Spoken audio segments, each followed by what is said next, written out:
कन्नौज में सरकारी विभागों के भ्रष्टाचार को लेकर व्यापार मंडल ने आर पार की लड़ाई का ऐलान किया है।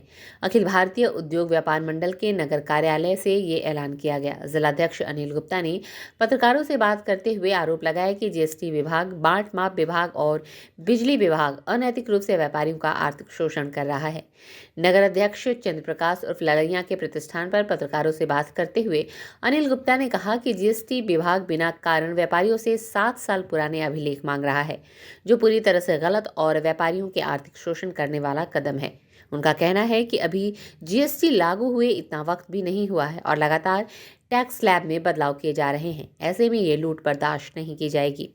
उन्होंने बिजली विभाग पर भी व्यापारियों को ज्यादा बिल भेजने का आरोप लगाया। बाट माप विभाग पर ठेलियों खोमचों वालों से मुहर के नाम पर उगाही का आरोप लगाया। जिलाध्यक्ष का कहना है कि आज हम लोग इसे लेकर सीएम को ज्ञापन भेज रहे हैं। अगर उत्पीड़न और शोषण बंद नहीं हुआ तो सभी विभागों के खिलाफ आर पार की लड़ाई की जाएगी। स्ट्रीट बस के लिए कन्नौज से पंकज कुमार श्रीवास्तव की रिपोर्ट।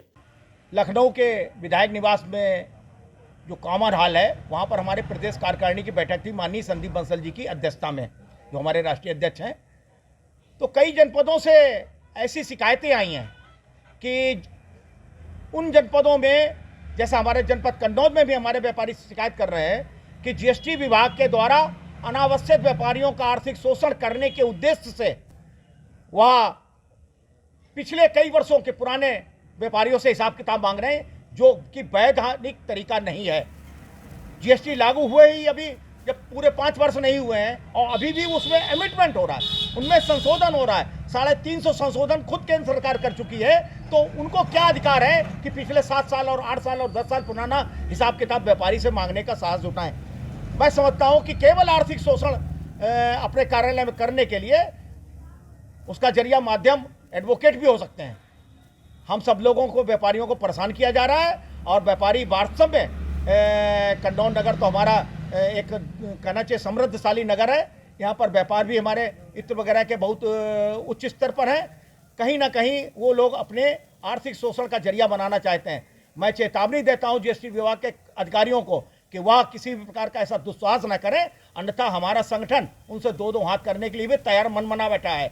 इसी प्रकार से इस जनपद में विद्युत विभाग की ओर से ऐसी खुली लूट शुरू कर दी गई है, जिस व्यक्ति का 2000 रुपये का बिल नहीं आना चाहिए। भाई 2 एलईडी 4 एलईडी जलाने वाला और 1 पंखा चलाने वाले व्यक्ति का कभी भी 1 महीने का मासिक बिल 4000-4500 रुपये नहीं आ सकता। लेकिन ज़्यादा बिल रीडिंग करके, मीटर रीडिंग भेज करके और बाद में उन समझौता करते हैं। कुछ लोग ऐसे दलाल वहाँ पर विद्युत विभाग में फिट हैं कि जो उस व्यक्ति का जिसका बिल ज़्यादा है, 40,000 का 50,000 का दिखा दिया, बाद में उसको 5,000-10,000 रुपये में निपटा दिया। 5-10,000 रुपया उस उपभोक्ता से भी ले लिया गया।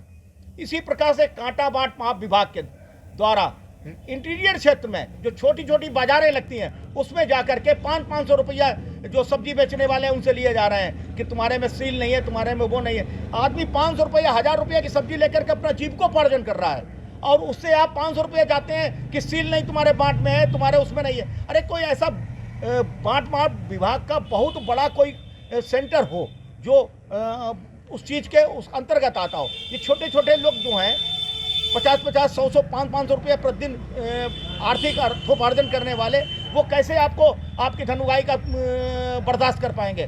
तो ये भी एक कांटा बाट माप विभाग के ऊपर एक आपत्ति है।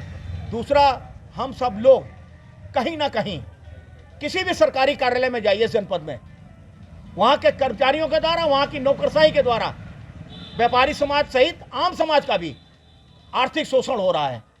तो इस भ्रष्टाचार के विरुद्ध हमारा संगठन पूरे प्रदेश में अलख जगाने जा रहा है, आवाज़ बुलंद करने जा रहा है और माननीय राष्ट्रीय अध्यक्ष संदीप बंसल जी, प्रदेश अध्यक्ष माननीय रिपन कंसल जी के नेतृत्व में हम सब लोग अपने अपने जनपदों में इस भ्रष्टाचार के विरुद्ध आवाज़ बुलंद करेंगे और इन सब लोगों को अपनी जो पुरानी इनकी चाल है आर्थिक शोषण करने की, आम व्यक्ति की और व्यापारी समाज की, उसको अब नहीं बर्दाश्त करेंगे और इसके विरुद्ध हम सब लोग लड़ाई लड़ने के लिए तैयार हैं।